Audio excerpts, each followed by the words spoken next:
하나님의 성령을 근심하게 하지 말라. 그 안에서 너희가 구원의 날까지 인치심을 받았느니라.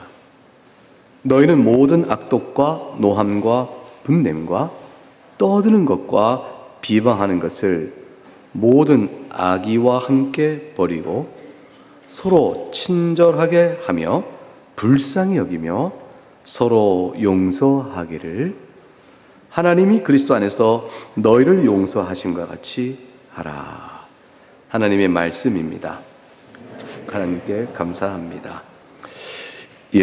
오늘 아이들에게 전했던 그 설교 요지 그대로 여러분에게 다시 주의 말씀을 선포하겠습니다. 아무쪼록 듣는 여러분에게 성령 하나님께서 일깨우시는 커다란 은혜가 있기를 주의 이름으로 축복합니다. 좁은 길을 가는 사람은 어떠할까? 우린 두 주에 걸쳐 살펴봤습니다.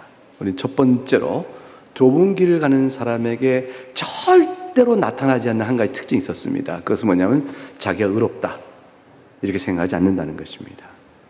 다른 사람에 비해서 더 의로운 자다 이런 생각도 안 합니다.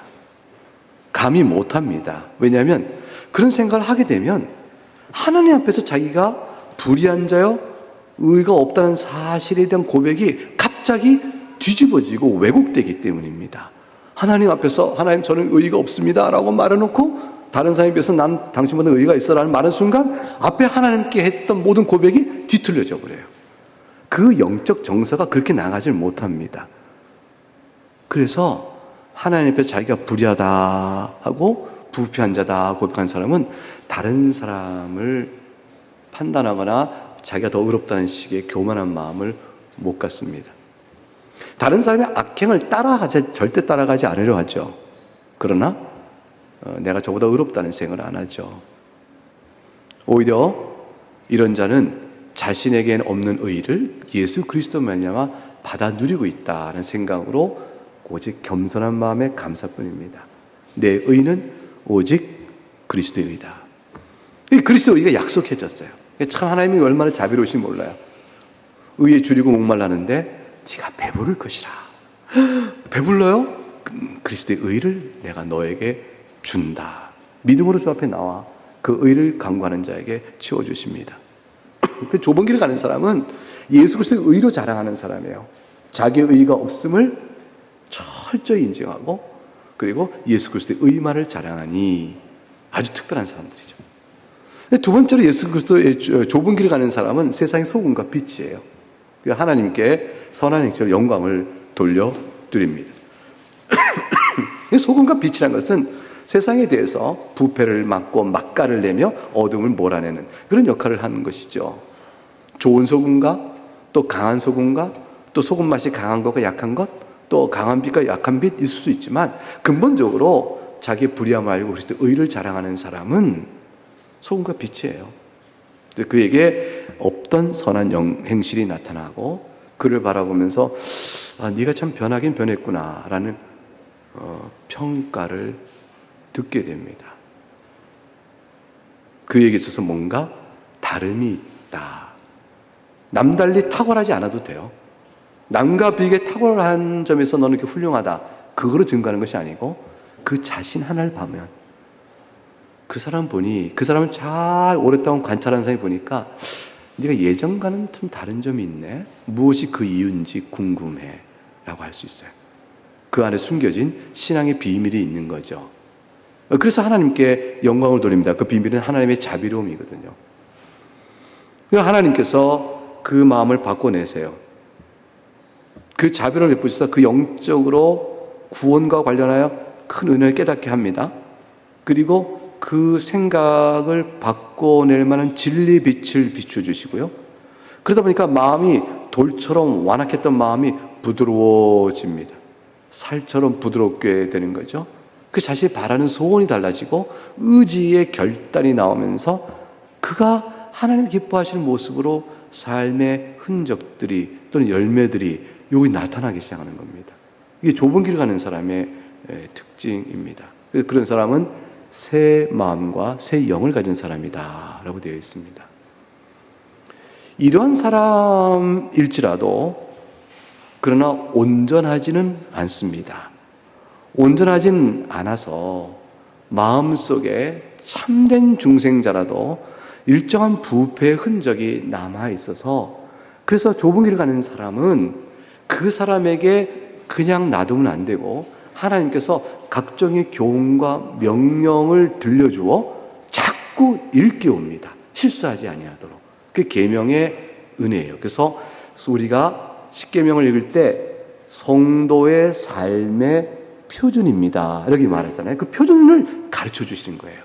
표준을 가르쳐 주심으로 인해서 은혜를 입고 새로운 영을 따라 살아가는 사람들이 세상에 과연 소금과 빛을 강하게 드러나요 더욱더 풍성한 선한 행실로 하나님께 영광을 돌리고 그도 기뻐할 수 있는 이 일들이 더 많아지도록 하기 위해서 하나님께서 우리에게 베푸신 은혜가 있어요. 그게 뭐냐면 교훈을 주시는 거예요. 교훈을.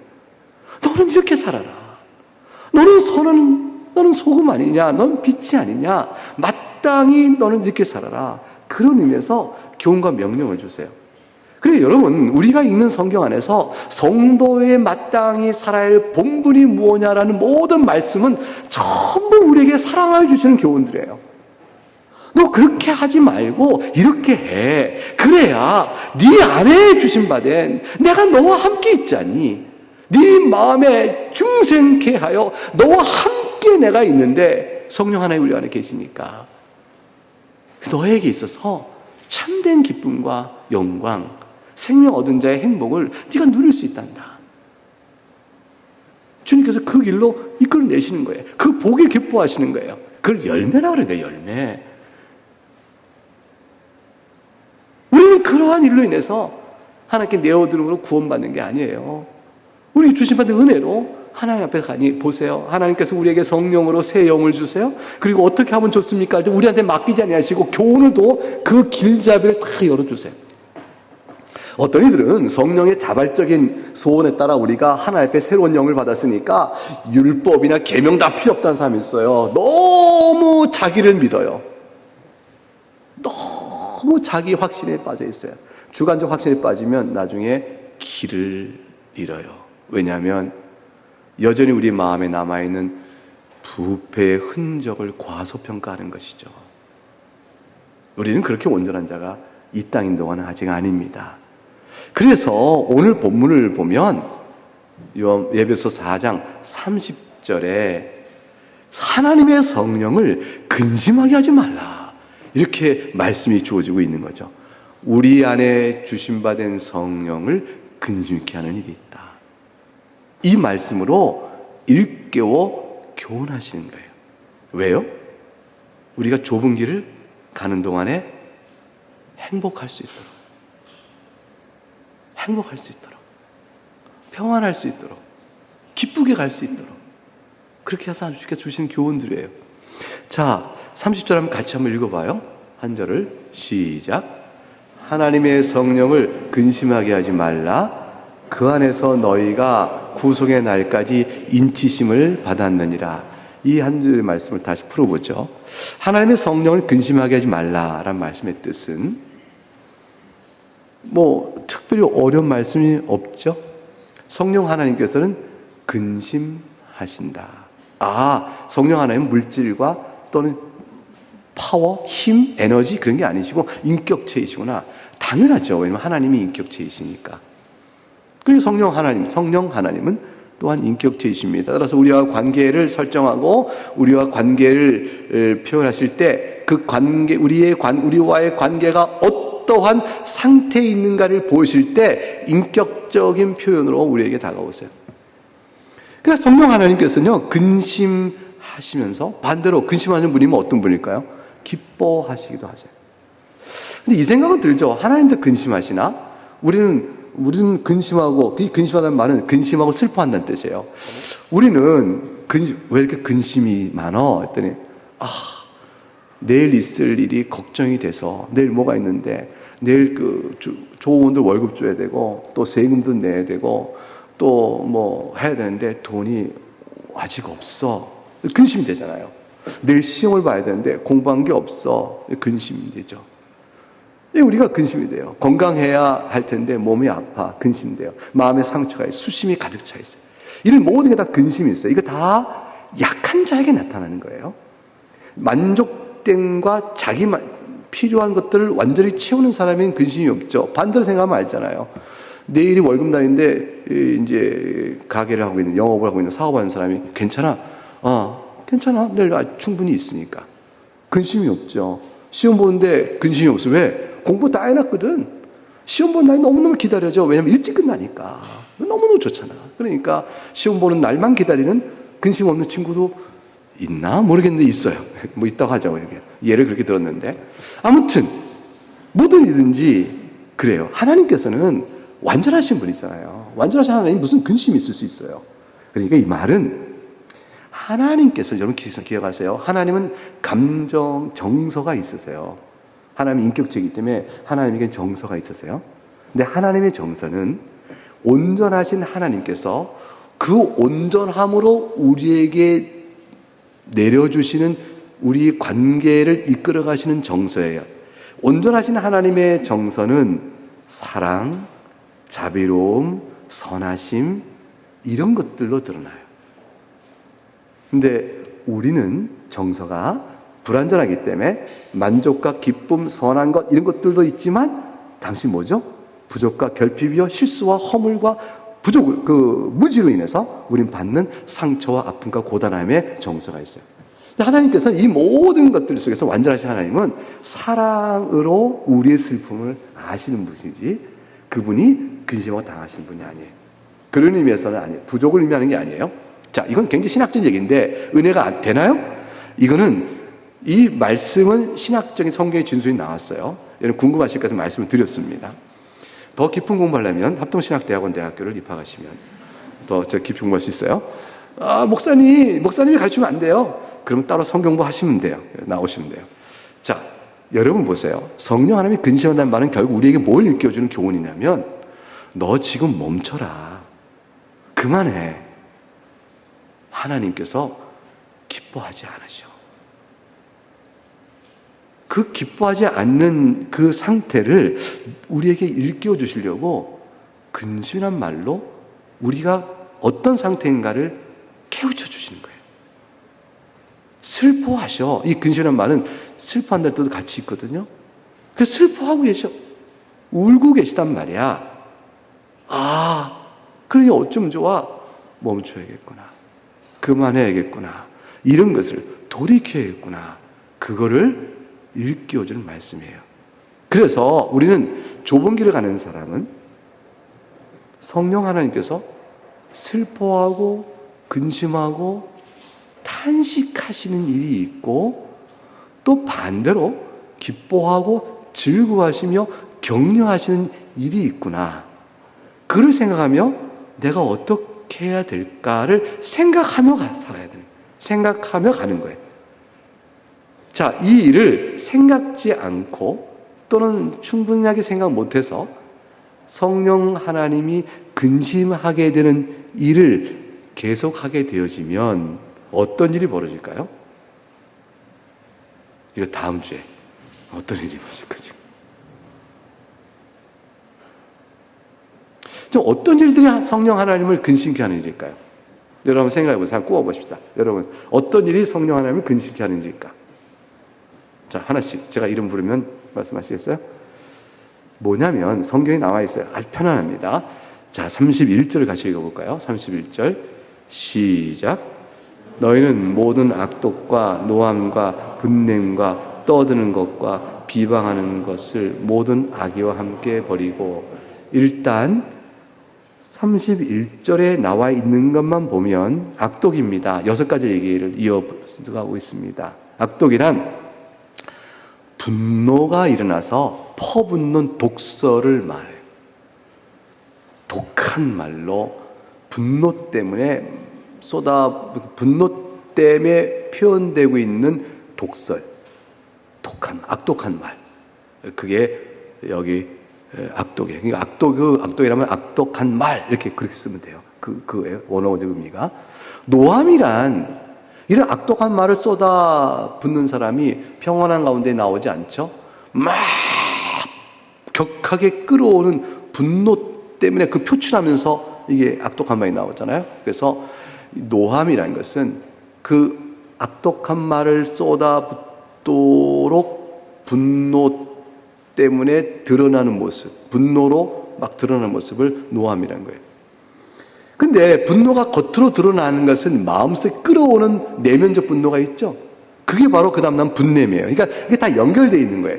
내면 안에 쌓이고 있는, 속에서 끓고 있는 분노의 마음, 아직은 드러나지 않았어요. 이게 노함이에요. 이 분냄이 그대로 드러나서 나오면 노함이에요. 그 노함이 무엇을 표현되냐면 독한 말로 나오는 거죠. 이렇게 나오는 과정을 설명하고 있는 겁니다. 그러니까 거꾸로 행동 묘사를 심리적으로 들어가고 점점 안으로 들어가고 있다고 보시면 돼요.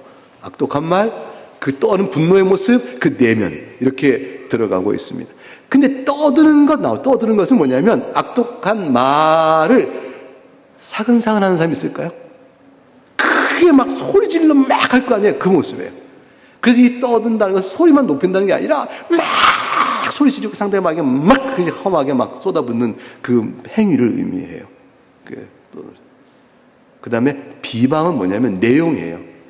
그 막 분노에 서서 떠드는 말이, 크게 소리치는 말이 어떤 내용을 담냐면 상대방을 해치는 말이에요.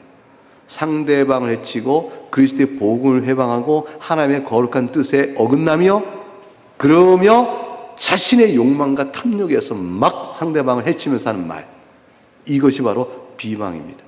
이 모든 것들은 본래부터 악의에서 비롯되는 거예요. 이걸 종합적으로 그냥 악이다 이렇게 말할 수 있어요. 악한 의도, 악한 마음의 중심 속에 있는 자기의 악함, 그것이 뿌리가 되는 거죠. 그 뿌리에서 나오는 5가지 현상이에요. 이것을 쭉 쓰면서 이런 것들이 우리 가운데 작용하면 성령을 근심케 하는 것이다 라고 말씀하고 있습니다. 그러니까 중생자의 모습으로 성령의 인도하심에 뿌리를 두고 있는 게 아니죠. 남아있는 옛사람의 부패한 마음에 뿌리를 두고 나오는 것들이죠. 이거는 성령 하나님을 근심케 합니다. 그러면 성령 하나님을 반대로 근심하게 하지 않고 반대로 기쁘시게 하는 일, 그건 어떤 일일까요? 그건 4장 32절에 나옵니다. 32절을 읽어보죠. 시작. 서로 친절하게 하며 불쌍히 여기며 서로 용서하기를 하나님이 그리스도 안에서 너희를 용서한 같이 하라 했어요. 친절하게 한다는 것은 같은 생명을 주께로부터 받았으니 또 같은 은혜를 받아 우리가 한 그리스도요 하나님의 자녀가 서로 되었으니 서로를 바라볼 때 호의적으로 대하는 것입니다. 그러니까 교우 여러분이 다 그리스도의 은혜로 하나님의 자녀가 되어 한 교회 지체가 되어 이렇게 얼굴 보고 있잖아요. 예배하고 있잖아요. 서로 그렇게 대하는 거예요. 아, 근원이 같네? 우리가 서로 근원이 같구나. 우리가 같은 뿌리에 있구나. 이런 것 때문에 친절하게 하는 거죠. 그러니까 여러분 뭐 우리나라 안에서 당신하고 통성명 하다 보니까 이게 우리 집안 사람이네? 갑자기 친절해지잖아요. 본관이 어디요? 그러다가 우리 집안 사람이네? 알고 보니까 한 100촌 되네? 우리 집안 사람이네? 친절한 거 아니에요. 그리스도의 보혈에 같이 은혜를 입었네? 친절하게 되는 거죠. 뭐 해외 나갔다가 한국 사람이네? 친절하게 대하는 마음이 생겨요. 이렇게 서로 한 생명, 한 은혜를 받아 서로 연결되어 있음을 생각하고 서로 호의적으로 대하는 거 친절해요.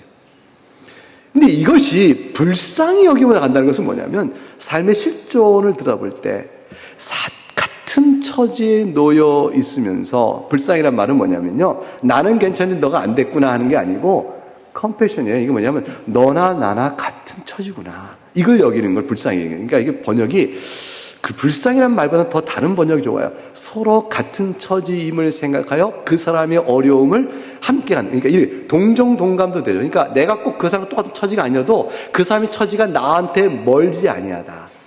그 사람이 당한 형편, 놓인 형편은 결국 내 형편이다. 라고 이해하고 마음을 같이 아파하는 거예요. 어떤 병든 자를 보면 그 병든 자의 육신의 고통을 같이 아파하고 마음 아픈 자를 보면 마음 아픈 자의 그 상한 마음을 같이 하고 또 이렇게 어려운 형태의 놓인 자를 같이 보는 거예요. 그러니까 그런 거예요. 내가 강할 때 약한 자를 이 약하지 못, 이게 약하냐 강하지 못하고 그렇게 보는 게 아니라 약한 자의 어려움을 비록 내가 지금 강하지만 함께 가는 마음으로 가는 거예요. 그게 여기서 불쌍히 여김입니다. 그래서 상대가 당한 고통이나 고난이나 시험이나 허물을 나와는 상관없는 거야 이렇게 여기는 게 아니라 자신의 일처럼 공감하고 이해하고 함께 도와주는 것, 그게 불쌍히 여김이에요. 여기 당했어요. 그리고 마지막으로 용서하라 그랬어요. 이게 이제 그리스도인의 가장 큰 덕목이요, 핵심적 덕목 하나를 말하라 그러면 용서입니다. 기독교는 사랑의 종교라고 그러잖아요. 그 사랑의 종교라는 그 사랑은 너무 막연한 말이 돼요. 근데 가장 구체적으로 말하는 한 가지로는 용서예요. 기독교인의 영적 정서를 하나로 말하라 그러면 용서입니다. 용서를 통해 구현되는 사랑. 이게 가장 본질적 핵심적 가치예요. 왜냐하면 하나님께서 용서로 그의 자녀를 받으셨기 때문에 그래요. 이 존재의 시작이 하나님 용서의 사랑부터 시작되기 때문이죠. 그래서 32절에 서로 용서하기를, 그다음에 뭐라고 되어 있어요? 32절에 시작.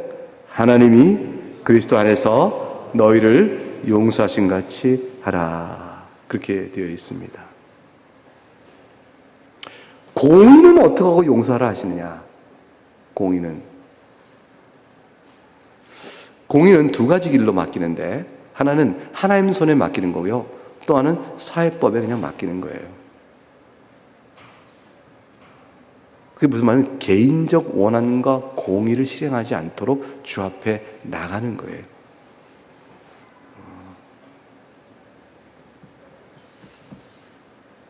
그것이 로마서 12장에 가게 되면, 로마서 12장 17절부터 21절 말씀에 나오죠. 로마서 한번 열어보세요. 로마서 12장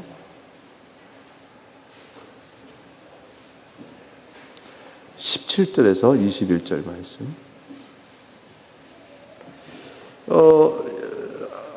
같이 한번 읽어보죠. 로마서 12장 17절부터 21절까지 시작. 아무에게도 악을 악으로 갚지 말고 모든 사람 앞에서 선한 일을 도모하라. 할 수 있거든 너희로서는 모든 사람과 더불어 화목하라. 내 사랑하는 자들아, 너희가 친히 원수를 갚지 말고 하나님의 진노하심에 맡기라. 기록되었으되 원수 갚는 것이 내게 있으니 내가 갚으리라 하고 주께서 말씀하시니라. 네 원수가 줄이거든 먹이고 목마르거든 마시게 하라. 그리함으로 네가 숯불을 그 머리에 쌓아 놓으리라. 악에게 지지 말고 선으로 악을 이기라. 그러니까 용서는 공의를 부인하는 것이 아니에요. 용서는 공의를 부정하는 것이 아닙니다. 죄를 지은 사람에게 당신은 죄 없다, 내가 용서한다 라는 것이 아니고, 당신은 죄를 지었으나 내가 주님께 맡깁니다. 주께서 당신을 그리할 줄 내가 안다 라고 생각하는 거예요. 그리고 그 자를 향하여 용서받은 자로 다시 나가는 일을, 그걸 용서라 그러는 거예요. 그러니까 하나님의 공의는 살아있어요. 사회적으로 악을 행한 사람, 사회법상 나에게 큰 재산 피해를 준 사람이 있으면 사회법적으로 그것이 공의가 이루어지길 바라면 돼요. 그러나 나는 그 자를 향하여 용서의 힘을 얻어갈 수 있도록 기도해야 하는 것입니다. 이거 두 가지 어떻게 같이 가느냐? 쉬운 일은 아니에요. 할 수 있거든 하라 그랬어요. 근데 이 말이 개인적 관계 속에 이루어지라고 해보십시다.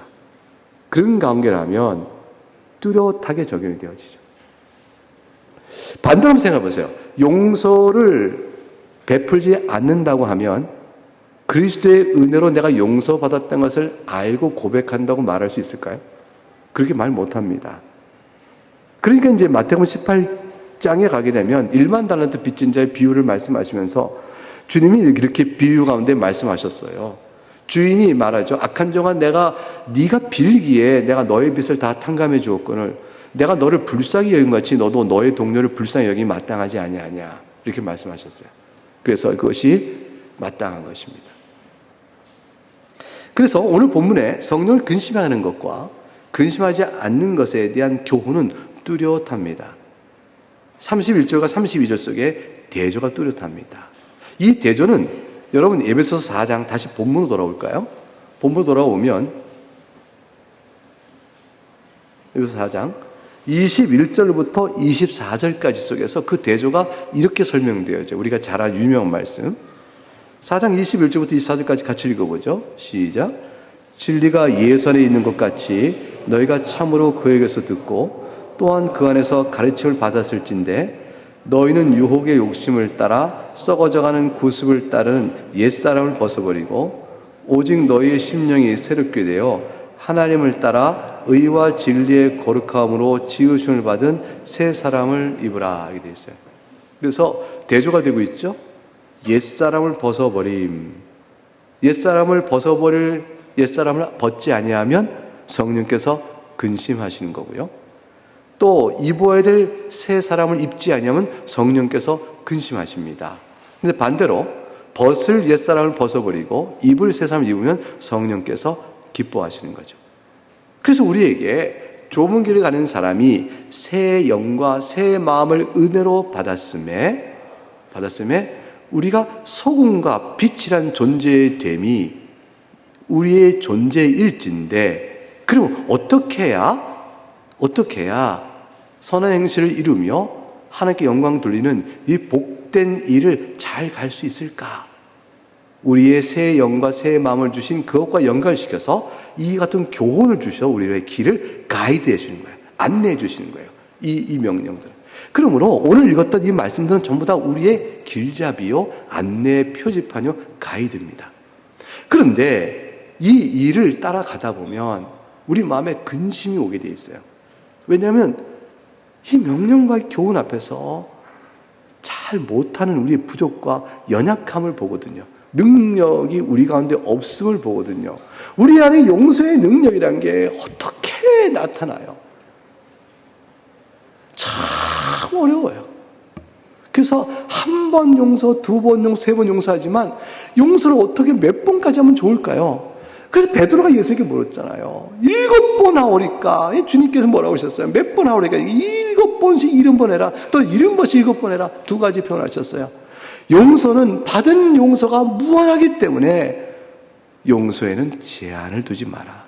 다시 말하면 횟수가 아니라 마음의 성질인 거예요. 우리의 영적 성격인 거예요. 그것을 가지라 하셨어요. 이 교훈 앞에 우리는 우리의 무력함과 우리의 죄스러움이 드러납니다. 그래서 우리 마음에 근심이 생겨요. 고린도 후서 7장 10절을 적었어요. 고린도 후서 7장 10절. 고린도 후서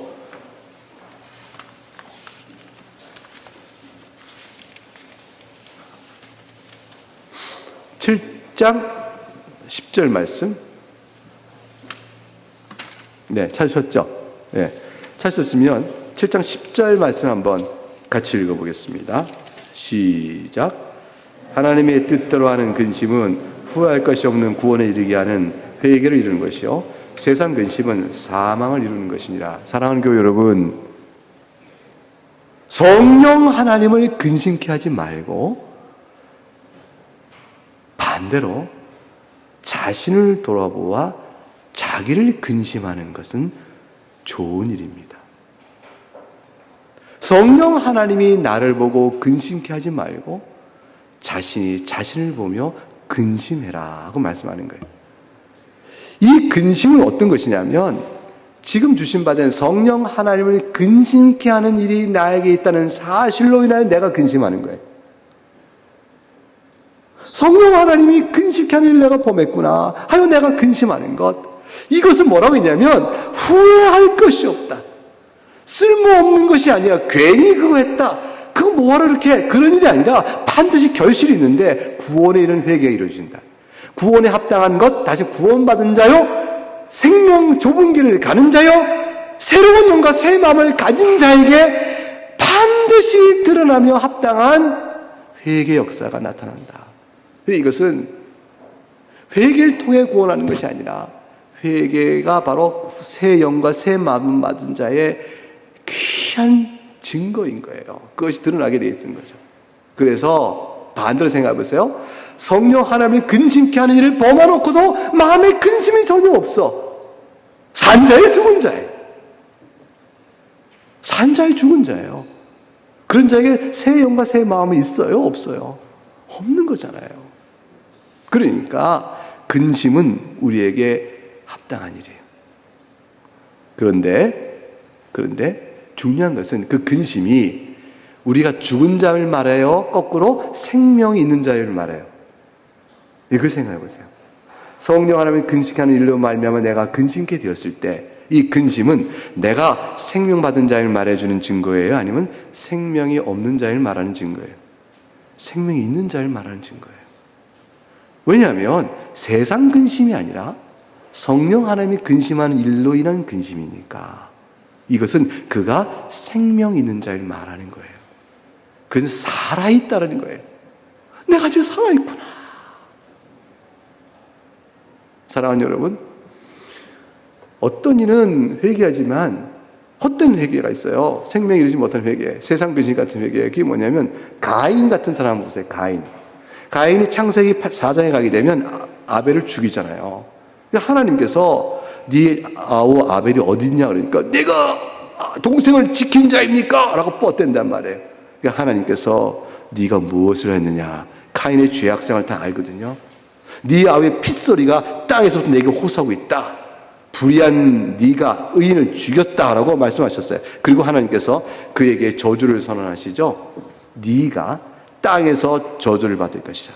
네가 밭을 갈아도 땅이 다시는 그 효력을 너에게 주지 않을 것이요 너는 땅에서 피하며 유리한 자, 방황하는 자, 나그네 길을 가는 자가 될 것이라.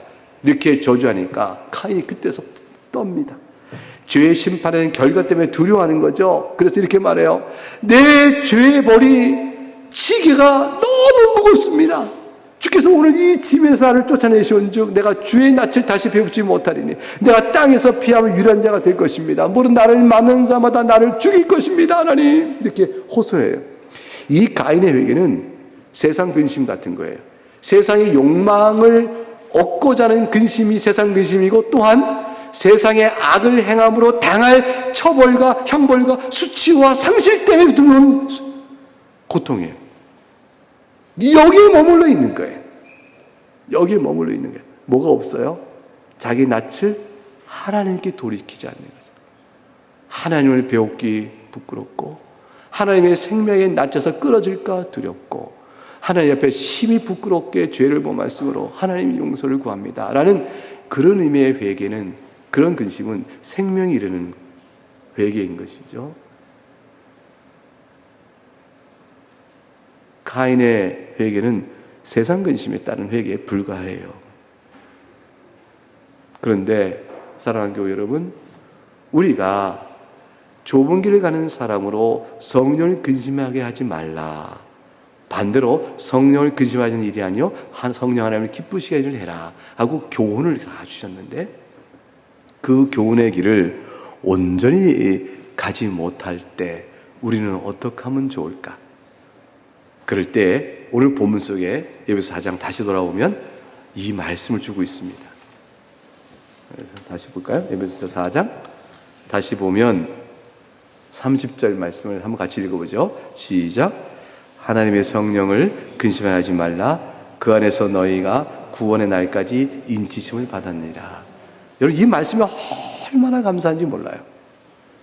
그 안에서, 성령 안에서, 성령이 인하여 너희가 인치심을 받았다. 구속의 날까지란 말은 뭐냐면 우리가 영화롭게 되는 그날까지예요.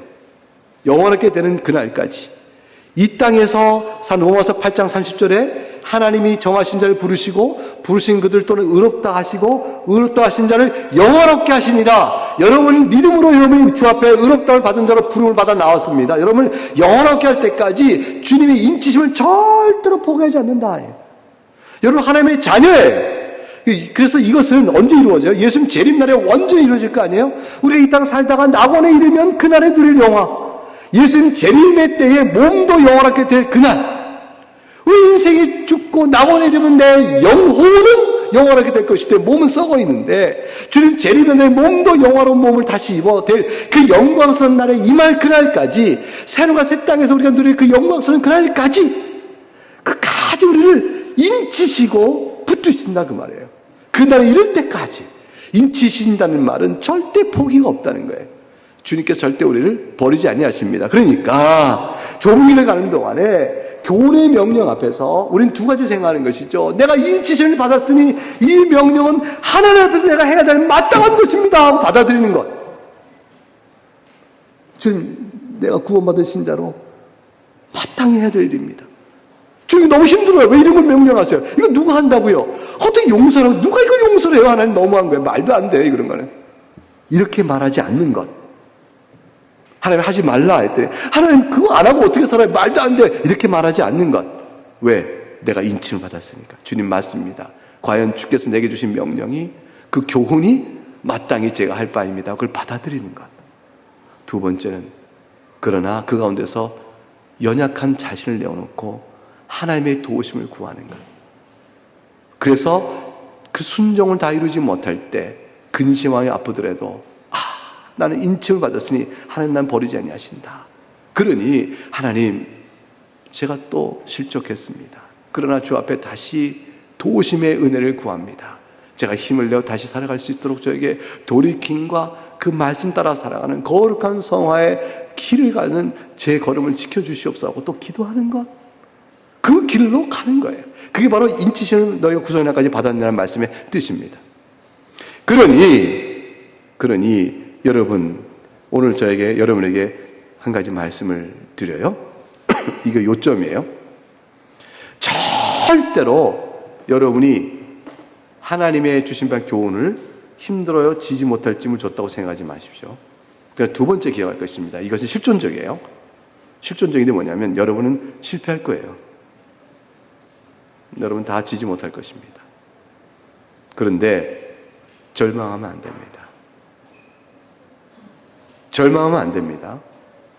절망하지 않다는 말씀 속에 두 가지 교훈이 다시 이어져 나옵니다. 하나는 뭐냐면 그래 절망할 필요 없어. 그러니까 하나님의 교훈에 불순종하고 그리고 좀 그랬다 하더라도 마침내는 내가 영화롭게 될 거야. 괜찮아 라고 나태에 빠지면 안 됩니다. 이거는 뭐냐면 근심이 없는 상태예요. 성령께서는 근심하고 있는데 괜찮아. 하나님께 인치셨으니까 괜찮을 거야. 절망할 필요 없어. 라고 하여 스스로 근심하지 않는 태도를 가지면 안 됩니다. 그런데 또 중요한 교훈이 뭐죠? 절망할 필요 없습니다. 왜냐하면 하나님 인치셨으니 반드시 붙으실 것이므로 여러분 마음에 구원에 이르는 합당한 회개로 근심하여 하나님께서 나를 붙들고 계신 은혜를 기뻐하며 감사할 수 있어야 합니다. 이 근심이 내게는 은혜가 되었구나. 내가 살아있구나. 하나님 나를 붙잡아 주시는구나. 이렇게 붙드시는 거예요. 여러분 이것도 은혜입니다. 왜냐하면요. 이 생명에 이르는 회개의 근심은 여러분이 알아요. 성령 안에서 이루어지거든요. 마음이 강팍할 때, 죄 중에 미끄러졌을 때는 이 회개가 안 나와요.